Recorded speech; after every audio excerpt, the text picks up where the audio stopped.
जजनाथ प्लाने तुमको मो YouTube channel lipo classes को स्वागत। तो आज वीडियो प्लान देखिए कि आम एथिक्स एंड भैल्यूर यूनिट 1 जैक रही है कौन प्लाने नैतिकता और मानव अंतर्पुष्ट। तो आम यूनिट 1 यहाँ तो सिलेबस प्लाने समस्त रखि आशा करुच्ची।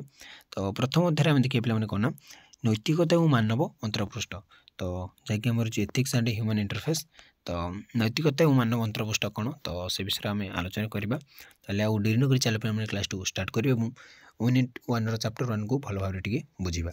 तो नैतिकता और मूल्यबोध कौन देखा एथिक्स एंड वैल्यू एक सामाजिक जीव भाव में मनुष्य को किसी सामाजिक आदर्श अनुसरण करने पड़ो। जब आम देखा तो आम कौन गोटे सामाजिक जीव जमी गाई गोरु छेली मेटा से गोटे गोटे समाज गोटे गोटे जीव। तो आम गोटे समाज जीव तो किसी जो आम पाखे जो किसी भल गुण जो किसी जो सामाजिक आदर्श रही है से आमको किसी अलग बनई दिए है बुझीपार ना पे। तो से भाव ये कहला एक सामाजिक जीव भाव में मनुष्य किसी सामाजिक आदर्श अनुसरण कर समाज किसी आदर्श रही किसी रीति नीति नियम रही किसी मूल्य रही तार तो ताकू ही आमको अनुसरण करा पड़ो।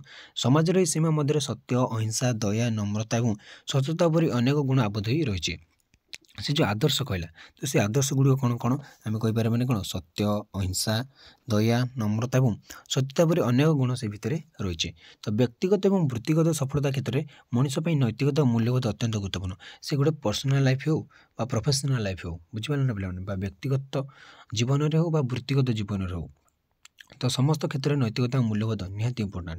जड़े व्यक्ति कि कौन गोष्ठी अन्य सहित जड़ित होवार उपाय गुड़िक से प्रकृत चरित्र प्रकाश करे कारण कार्यगुड़िक सर्वदा शब्दटार अधिक प्रकटित और उच्चारित होता है। जदि जड़े व्यक्ति गोटे गोष्ठी अन्य सहित जड़ित होगा चेष्टा कर अन्य सहित जो से मिसे तो से कौन करते प्रकृत चरित्र से प्रकाश करते माने तार प्रकृत चरित्र से देखते सहित कौन मिशंती कारण कार्यगुड़िक सब शब्दटार अधिक प्रकटित और उच्चारित होता है। आम जोटा कहूचे से किसी आम जो करुचे से अधिक आम देख आम कौन कहूँ कि मैटर करें आम कौन करुचे से समस्त मैटर करती।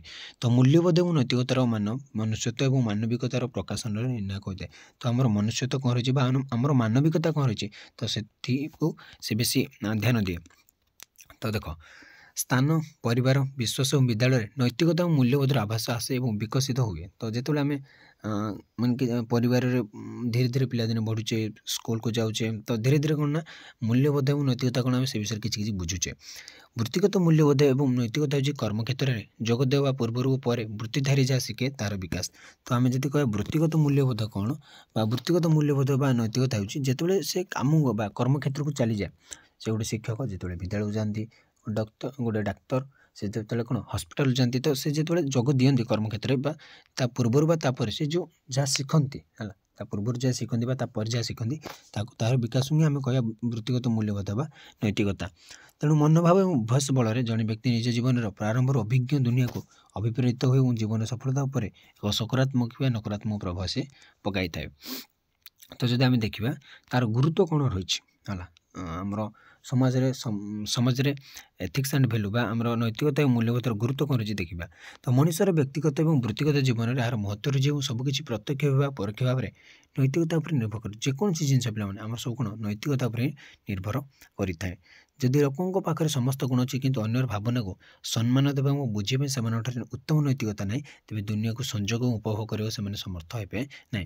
आम पाखे समस्त गुण गोटे गुण रही कि जब आम अन्यर भावनाटा सम्मान देवा ना अन्यर भावनाटा बुझीपार ना सेठार कौन दुनिया को आम दुनिया सहित आम कनेक्ट हो पारे ना दुनिया को आम उपभोग कर आम दुनिया को एंजॉय कर। एक भल संपर्क बजाय रखापी कर्मक्षेत्र में अंशीदार परिवार बंधु कि अन्य कौन नैतिकता युक्त व्यक्तित्व संपर्क और प्रभाव एक मुख्य भूमिका ग्रहण करें जो देखा।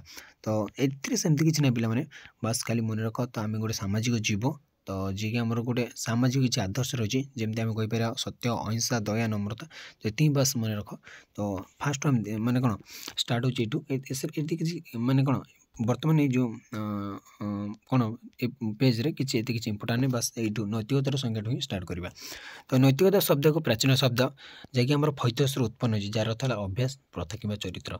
जब आम देखा तो नैतिकता गोटे कौन प्राचीन शब्द है प्राचीन गोटे ग्रीक शब्द जोटा हो फैतस उत्पन्न हो जार अर्थ है कौन अभ्यास प्रथा कि चरित्र। तो जो आमर अभ्यास रहा प्रथा रहा चरित्र रहा तो आम जो क्यारेक्टर आमर जो प्राक्टिस तो जहाँ आम कहे तो सेठी उत्पन्न होती तार प्रकृत अर्थ हूँ नैतिकता जड़े व्यक्तिर अभ्यास और चरित्र प्रसंग में से धारण करिथिबा नैतिक मूल्यबोध उपर आलोचना करे। तो से कौन कला ना पे तो आम जब नैतिकतार प्रकृत अर्थ कौन बुझा ताले नैतिकता हूँ जड़े व्यक्तिर अभ्यास तो जड़े व्यक्तिर गोटे अभ्यास और चरित्र प्रसंग में से जो धारण करिथिबा नैतिक मूल्यबोध को आलोचना करिथाए। अन्य अर्थ जदि कहबा जड़े व्यक्तिर नैतिक मूल्यबोध तांकर चरित्र स्वरूप को कहुए। जब आम देखिए गोटे व्यक्तिर नैतिक मूल्यबोध कौन ना तांकर जो चरित्र स्वरूपटा कौन तो प्रकृतिर कह गले पे आमर माने कौन जो नैतिकता रही तो नैतिकता कहले आम क्या कहना गोटे मनुष्य जो चरित्र स्वरूपटा को आम कह नैतिकता तो सी जो अभ्यास करुच्ची तार चरित्र प्रसंग में से जो मूल्यबोध धारण कर ही आम बुझा। तो नैतिकता साधारणतः मूल्यबोध सहित वर्णित होता है कारण सेगुड़िक हूँ नैतिक सामाजिक आदर्श। तो आम जो देखा तो नैतिकता कौन पे मैंने साधारणतः मूल्यबोध सहित सी सब वर्णित हो रही है कारण सेगुड़िक हूँ नैतिक सामाजिक आदर्श। तो ये गोटे हूँ समाज गोटे गोटे आदर्श। तो नैतिक आदर्श जब आम कह तो वृत्तिगत कि व्यक्तिगत नैतिक संकेत गुड़ कौन ठीक कौन न्यायुक्त कौटा सम्मानजनक और धार्मिकता बुझे क्षमता प्रदान करे। तो जो संकेत गुड़ आम कौटा ठीक कौटा भूल कौटा न्यायुक्त कौटा अन्याय आम विरुद्ध रही कौटा सम्मानजनक कौटा असम्मान और कौटा धार्मिक कौटा अधार्मिक माने अधार्मिक मजा जो करुँच आम कहे तो जो बुझार क्षमताटा से आम कह नैतिक संकेत। तो जो बुझुचे आम ना यहाँ कर ठीक कि यहाँ कर भूल तो ये जो जिनसा आम कहे तो सहीटा हूँ आमर कौन मेन कथा। तो विविध संगठन और व्यवसाय गुड़ अनैतिकतार संकेत प्रतिष्ठा कर एक अनैतिक संकल्प रखी जहाद्वारा से निजर आचरण प्रदर्शन कर जाती। तो जब आम प्रकृत देखिए पे तो आम नैतिकता क्या कहवा ना जड़े व्यक्तिर अभ्यास और चरित्र प्रसंग से धारण करुवा नैतिक मूल्यबोध को आलोचना करें से जिनसा तो से जो नैतिक मूल्यबोधटा चरित्र स्वरूप को आम कही था। साधारणतः आम जो कह तो गोटे मनुष्यर अभ्यास और आचरण को ही आम कहीपर कौन ना नैतिकता। तो मूल्यबोध कौन ना मूल्यबोध गुड़िक जड़े व्यक्ति अत्यंत गुरुत्वपूर्ण पे यार कारण हूँ सेगुड़िक जीवन और अन्य लोकों प्रति से स्वभाव सामग्रिक आचरण निर्देशन करता है। तो मूल्यबोध कौटा को आम कहवा ना से गुड़िक जो जीवन गोटे मनुष्यर जो जीवन और सी अन्य लोकों प्रति से केमती आचरण कर तार अन्य लोक मान प्रति स्वभाव कौन रही तो से निर्देशित करें। आम जीवन में आम करुवा निष्पत्ति गुड़िक मुख्यतः आम मूल्यबोध पर आधारित। तो आम जो निष्पत्ति गुड़िक नौचे जो आम कि ना कि काम कर किसी ना कि निष्पत्ति नौचे तो से आमर कौन गोटे मूल्यबोध पर से आधारित होता है। तो ओल्ड स्टेटमेंट अनुसार एक मूल्यबोध व नैतिकता हूँ एक स्थायी विश्वास जहाँ एक निर्दिष्ट आचरण और कारबार कि यार अस्तित्वर शेष अवस्था को सूचित करे जहाँ व्यक्तिगत कि सामाजिक भाव में कौन से कारबार विपरीत कि विपरीत धारा सह संयोजित अटे। तो देख तो ये सेमती किसी नहीं पे जो आमर एपटा मन रख खाली मन रख कि हाँ तो मूल्यबोध आम कौन कह ना मूल्यबोध हूँ जीवन और अन्य लोकों प्रति से स्वभाव सामग्रिक आचरण को निर्देश करते। तो यहाँ को आम कह मूल्यबोध तो आम जीवन करता निष्पत्ति गुड़िक मुख्यतः आम मूल्यबोध पर आधारित होता है। तो ये ही मन रख तापर देखा आम जीवन में नैतिकता और मूल्यबोधर व्यवहार केमती कराए। समस्ते नैतिकता और मूल्यबोधर गुरुत्व जानते समस्ते जानते नैतिकतार गुरुत्व बा मूल्यबोधर गुरुत्व समस्ते बुझे। प्रत्येक व्यक्ति जीवन यापन आचरण में नैतिक नीति रहा चाहिए जो आम जीवन जो आचरण व्यवहार कर अन्य प्रति जो आम व्यवहारटा से किसी नैतिक नीति रहा उचित। तो समस्त क्षेत्र में नैतिकता और मूल्यबोध गुड़िक सुरक्षुर कार्यकारी व्यवहृत होचे। एक नमूना रूपे कहुए जदि जड़े अन्य जन सहित बंधित करने चाहती तेज से संपर्क व्यवहार में मूल्यबोध रहा आवश्यक। से परिश्रमी और परस्पर सहित सचोट होगा उचित और से सबुदिन परस्पर प्रति सत्यवादी होगा उचित। पे देख ये सबकि बुझीदेला। तो आम जदि एक नमूना जब आम देखा है तो ये देख एक नमूना देख एक नमूना रूप जब आम कहीपर जदि जड़े अन्य जन सहित बंधुता करने चाहती जब आम अन्य जन सहित बंधुता करने चाहूँचे जड़े अन्य जन जब आम प्रति बंधुता स्थापन करने चाहूँगी से संपर्क और व्यवहार किसी मूल्यबोध रहा आवश्यक जोटा कि से परिश्रमी और परस्पर सहित से सचोट हे मैंने जड़े अन्य जन से परिश्रमी हे और परस्पर सहित से सचोट रहा उचित और से सबुदिन कौन परस्पर प्रति सत्यवादी होगा उचित। तो सब से सत कहते सचोटता देखते तो सहीटा तो आहरी नैतिकता संपर्क आम कहीपर कि कहार जिनिस चोरी कर परिस्थिति में से लोक साहय करा उचित जो मैंने जिनिस चोरी होती। तो जितेबाला यहाँ आम गोटे नैतिकता आसूँ आम गोटे यहाँ हूँ आम गोटे मूल्यबोध। तो नैतिकता और मूल्यबोध आम जीवन में अत्यंत गुरुत्वपूर्ण और आवश्यक होता है और आम से सर्वदा आम जीवन में अनुसरण करा उचित। तो ये गोटे हूँ आम नैतिकता यहाँ हूँ गोटे धर्म बा यहाँ हूँ आम गोटे मूल्यबोध। तो जितेबाला जनकर चोरी होती तो जार चोरी होती आम साहय करवा दरकार। ना कि चोर को साहाय्य करवा। तो नैतिकता हूँ एक मूल्यबोध नैतिकतार शिक्षा जड़े व्यक्ति परिवार आध्यात्मिक नेता एवं शिक्षक मान पाई। तो नैतिकता हूँ गोटे कौन गोटे मूल्यबोध और नैतिकतार शिक्षा जड़े व्यक्ति कौन परिवार आध्यात्मिक नेता एवं सी शिक्षक मान पाई था। विद्यालय और महाविद्यालय गुड़िक जहाँ शिक्षा दी जाए से वृत्तिगत दुनिया प्रोफेशनल आम पाठ पढ़े चाकरी बाकरी कले कि जो परिवार आध्यात्मिक नेता जो शिक्षक मैंने आमको जो नीति नैतिकता आमको प्रदान करते तो सहीटा कौन आम जीवन में सीटा व्यवहार होता है। तो उन्नत मूल्यबोध और नैतिकता कि नैतिक मानदंड सहित अभिज्ञ व्यक्ति मैंने प्रक्रिया सामिल होगा उचित।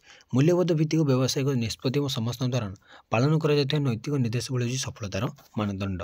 तो ये भाव रही पे आमर कौन ना मूल्यबोधर संख्या। तो मूल्यबोधर संख्यार जो मु फास्ट 3टा लाइन आड करी तो आमर ये मन रखी तो जदि किसी क्या कहुए तो ये जाए मन रख देन तुम मन रख पे हाँ। तो समस्त नैतिकता ये पर्यटन गोटे मन रख ये बास आउ कि ए दरकार ना। तो तापर देखिए पे आम जीवन में नैतिकता और मूल्यबोधर व्यवहार है सेमती किसी ना। साधारणतः समस्त नैतिकता और मूल्यबोधर गुरुत्व जानती। प्रत्येक व्यक्तिर जीवन जापन पर उत्तम आचरण और नैतिक नीति रहा उचित और समस्त क्षेत्र में नैतिकता और मूल्यबोध गुड़िक सुरुखुरे कार्य करने व्यवहृत होगा आवश्यक। जब आम देखा समस्त नैतिकता और मूल्यबोधर गुरुत्व जानते समस्त जानती। प्रत्येक व्यक्तिर जो जीवन जापन प्रणाली उत्तम आचरण और नैतिक नीति रहा उचित। तो से उत्तम आचरण करा दरकार जीवन जापन प्रणाली में तार नैतिक नीति रहा उचित जोटे समस्त क्षेत्र में नैतिकता और मूल्यबोध गुड़िक सुरुखुरी कार्य करने व्यवहृत होगा सी आवश्यक। तो नैतिकता और मूल्यबोध गुड़िक अत्यंत सामान अनुभव करते किंतु सेगुड़ सामान नुहति। आम कह जब नैतिकता और मूल्यबोध गुड़ सामान शब्द कि ना कि से अलग। तो केमती अलग आम देखा मूल्य गुड़िक हूँ कौन मूल्य गुड़िक हूँ जड़े व्यक्तिर भल और मंद मध्य विचार कर क्षमतार मूलदुआ। आम जी कह मूल्यबोध कौन बा मूल्य है मूल्यबोध फास्ट मूल्यटा आम देखा। तो मूल्यबोध हूँ मूल्य गुड़िक हूँ जड़े व्यक्तिर भल और मंद विचार कर जो क्षमतार मूलदुआटा हूँ मूल्य। मूल्य गुड़िक विश्वासर एक गभीर मूल प्रणाली को अंतर्भुक्त करे जहाँ जड़े व्यक्तिर निष्पत्ति को से मार्गदर्शन करें। तो कौन कहना पे तो मूल्य गुड़िक हूँ गोटे व्यक्तिर भल और मंद बुझे गोटे विचार कर जो क्षमतार गोटे मूलदुआ। तो मूल्य गुड़िक कौन करती ना विश्वासर एक गभीर मूल प्रणाली को अंतर्भुक्त करे जहाँ जड़े व्यक्तिर निष्पत्ति को से मार्गदर्शन करते से एक व्यक्तिगत आदर्श भित्तिभूमि गठन करते जहाँ निर्दिष्ट व्यक्तिर आचरण को से प्रभावित करें से भाव देख पे। तो दैनन्दिन जीवन सब स्थान में मूल्यबोधर दृष्टांत रही। उदाहरण स्वरूप यदि आपनर मूल्य व्यवस्था सचोटता उपर प्रतिष्ठित हुए तेज आप बोध एक पास ग्रेड पर प्रतारणा पद्धति ग्रहण करने परिवर्ते एक कष्टदायक परीक्षा अध्ययन करने श्रेय बोली बाछिबे। जदि आप सचोटता परिवर्ते सफलता गुरुत्व दिखती तेज आप बदला परीक्षार प्रतारण कर निष्पत्ति नहीं पारती। जदि आप सत कथा जब आम सचोटता देखा तो आम फेल होगले मत किसी दुख लगे। जदि आम प्रतारणा करने निष्पत्ति ना आम कौन सफलता जब आम चाहिए प्रतारणा करवा है। व्यक्ति विशेष मूल्य और अधिक मूल्य सहित संबंधित अटंती। तो व्यक्ति गोटे व्यक्ति विशेष मूल्य और अधिक मूल्य सहित संबंधित अटंती। मूल्य गुड़िकर अन्य उदाहरण गुड़ी हूँ बंधुता और गुरुत्व देता व्यक्ति बंधु को साहाय्य करने सब किसी छाड़ी दिए। जो मैंने एक सुस्थ जीवन शैली गुरुत्व दिए से निश्चित करते से कार्य काम करने समय अच्छी है। जड़े व्यक्ति जी सफलता गुरुत्व देता है से एक पदोन्नति हासिल करने विलंबित रात्रि काम करे। तो ये भाव सब जो ये जिनस गुड़ कौन रही। तो से निष्पत्ति ने साहाय्य करते आम जीवन गति पर से प्रभाव पकाई था। तो कौन कहले ना पे जो आम देख बंधुता हूँ गुरुत्व देता व्यक्ति बंधु साहाय्य करने सब किसी छाड़ी दिए। तो जो ये मूल्य गुड़िक से गोटे व्यक्तित्व को से प्रकट करता है। यहाँ हूँ तार गोटे बंधु आउ गोटे बंधु जो से साहाय्य कला यहाँ हूँ तार कौन व्यक्तित्व है। यहाँ हूँ तार व्यक्तित्व। तो से आमको निष्पत्ति ने जो व्यक्तित्व गुड़िक आमको निष्पत्ति ने साहाय्य करती आम जीवन किसी ना कि गुड़ प्रभाव पकाती। तो तापर देखिए पे नैतिक संहिता कौन। तो ये सब टिकेट बास मन रख पे ये किसी ना। तो ये लाइनटा मन रख जो आमर कौ लाइनटा ना ये लाइनटा टी मन रख बास आउ कि ना। देन फोर्थ लाइनटा टी मन रखिए तो गोटे से गोटे आम उदाहरण टाइप। तो नैतिक संहिता कौन एथिकल कोड कौन बहुत इंपोर्टाट। नैतिकता हूँ नैतिक मूल्यबोध भाव में जनाशुला एक विश्वास जहाँ मूल मूल्य बाहरी थाए जार मूल मूल्य बाहरी थाए जार मूलटा आम मूल्य बाहरी थाए। नैतिकता निर्दिष्ट और प्रसंग चालित एक नियम जहाँ जन व्यक्तिर भल होगा इच्छा नियंत्रण करे। तो नैतिकता जब आम देखा कौन ना से गोटे निर्दिष्ट और प्रसंग चालित एक नियम है से गोटे निर्दिष्ट और प्रसंग चालित एक नियम जहाँ जन व्यक्तिर भल होगा इच्छा को सी नियंत्रण करें। सेगुड़ाक बृहत जनसंख्या द्वारा अंशीदार सूत्र में प्रयोग हो पार कि जन व्यक्तिर नैतिक संकेत से व्यक्तिगत मूल्य पर निर्भर कर अन्य टे अलग होता है। तो यहाँ आम देखिए पे व्यक्तिगत मूल्य उपर आधार कर नैतिक निष्पत्ति ग्रहण कराए। जब आम देखिए तो व्यक्तिगत मूल्य उपर ही सब आधार कर नैतिक निष्पत्ति गुड़ ग्रहण कराए। नैतिकता जन व्यक्तिर सचोटतार मूल्य द्वारा निर्णय करे। तो नैतिकता आम क्या कहवा ना गोटे व्यक्तिर सचोटता ही आम तार कहवा नैतिकता। प्रतारणा द्वारा ना तार गोटे सचोटता द्वारा ही आम जनकर नैतिकता कौन आम जापर। सचोटता अपेक्षा सफलता को अधिक गुरुत्व देते व्यक्ति अनैतिक आचरण करपारती। जे देख सचोटता जी देख फेक जो करप्शन मैंने कौन पे माने जालियाती करेंगे जो जालियातीटा जालियाती देने कौन आम कौन कर सफलता पाइपर जालियाती करके मिछ कहीकि आम कौन एग्जाम कौन देखी लिखी पास हो पार माने कौन 100% मार्क आनीपर कि सचोटतार सहित जब आम 60% 70% आज से भी बहुत बड़ कथा। तो देखी लिखी अपेक्षा सचोटतार सहित कम मार्क आण बहुत भल कथा से कौन आम से नैतिकता प्रभाव पकाए। यही परिप्रेक्षी में प्रतारणा को ठीक बोली ग्रहण कराए। ये प्रतारणा ठीक माने आम कौन आम देखी लिखी मत जब पास हो पाजे ताहले सेटा भल बा ठीक बोली कहुई। तो बंधु को साहाय्य करवा एक भल काम। तो सेटा कौन बंधुत्वर जो मूल्य उपर से आधार कराए। व्यायाम को छाड़ा खराब व्यायाम को छाड़ा सतर खराब कारण यह स्वस्थ जीवन शैली गोटे मूल्य उपर आधार करते। विलंबित रात्रि काम करने एक भल काम सफलतार से मूल्य पर आधार करते। तो विवाह को पंचायत भल उपाय तो जोटा कि आम कौन जे प्रतिबंधतार मूल्य उपर से गोटे आधार करें। तो नैतिकता कौन अनैतिकता कौन देख पे नैतिकता और अनैतिकता व्यक्ति और समाज सहित सामान भाव में जड़ित व्यक्ति और समाज भाव में जड़ित हो रही। वास्तव में अनेक नैतिकतावादी मैंने शब्द गुड़ अदल बदल समर्थबद्ध बोली भावती। नैतिकता चाहे अनैतिकता था तो समस्त यहाँ सामान अर्थबोधक बोली भावती सामान अर्थ एमकर तथापि से आम जीवन को किपर प्रभावित करते से पार्थक्य अच्छी। देख व्यक्तिशेष को फल बा खराब अनुभव को भितर नैतिकता निर्णय करे क्यों आचरण भूल अथवा क्यों व्यवहारिक आचरण अनुमति दी जाए मध्य नैतिकता आम उद्देश्य प्रतिफलित करता बेले अनैतिक नकारात्मक निर्देश देता। तो ये आम कौन था ना जो आम नैतिकता से आम उद्देश्य को प्रतिफलित करुँचा जो आम नैतिकता और अनैतिकता पार्थक्य रहा। नैतिकता आम उद्देश्य प्रतिफलित करता बेले अनैतिकता कौन नकारात्मक निर्देश देता है। नैतिकता को नियम प्रेरणादाता भाव विवेचना कराए जहाँ ठीक कि भूल कार्यर स्वरूप को सी प्रदान करता है। तो नैतिकता आम कह नियम प्रेरणादाता से आमको नियम प्रदान करता है से आमको प्रेरणा देता है। तो नैतिकतार गोटे उदाहरण देखा पे है। तो देख तो यू देख पेटापरी पीटीए पेटापरी एक संगठन जी कि पशु मान नैतिक चिकित्सा और सुरक्षा से कार्य कर गोटे संगठन गोटे ऑर्गेनाइजेशन जी कि पशु मान चिकित्सा और सुरक्षा जो मैंने पशु मान नैतिक व्यवहार करते ना माने नैतिक चिकित्सा है। तो जी नैतिक व्यवहार करते ना से विरुद्ध कौन आईनगत कार्यानुष्ठान ग्रहण कर कर्मचारी मैंने प्रायतः नैतिकतार एक संकेत प्रदर्शन करता जो गुरुत्वपूर्ण विषय गुड़ गुप्त रखा और कर्मक्षेत्र असाधु आचरण प्रदर्शन न करने अंतर्भुक्त जी सब कर्मचारी पे रोच। तो से कौन से कंपनी गोटे गुरुत्वपूर्ण जो गुप्त विषय को गुप्त रखा इंपोर्टाट विषय गुड़ गुप्त रखा और कर्मक्षेत्र असाधु आचरण जमी प्रदर्शन न करे तो से यार उल्लंघन एक आईनगत अपराध होता है। तो से भाव में प्रतिरक्षा निजुक्त वकिल मैंने महकिल मान अपराधर अनैतिकता को से दक्षता विज्ञता बल यथा संभव रक्षा कर अनैतिक दृष्टि बाध्य होती। तो ये गोटे मन रखी पे मैंने यहाँ हूँ गोटे कौन नैतिकतार कार्य माने आम जब कह तो से जो नैतिकतार कार्यटा कौन न व्यवहार करते कौन आईनगत कार्यानुष्ठान ग्रहण करा पड़ता है। यहाँ गोटे मन रखी देता है नैतिकतार गोटे कौन उदाहरण। तो नैतिकता मीन्स पे कौन ना आम कह गोटे ठीक है भूल कार्य से जो स्वरूपटा से आम कह नैतिकता। तो आज भी मैंने क्लास 2 एड रखा परवर्ती क्लास देखिए नैतिक शिक्षा कौन बा एथिकल एजुकेशन कौन।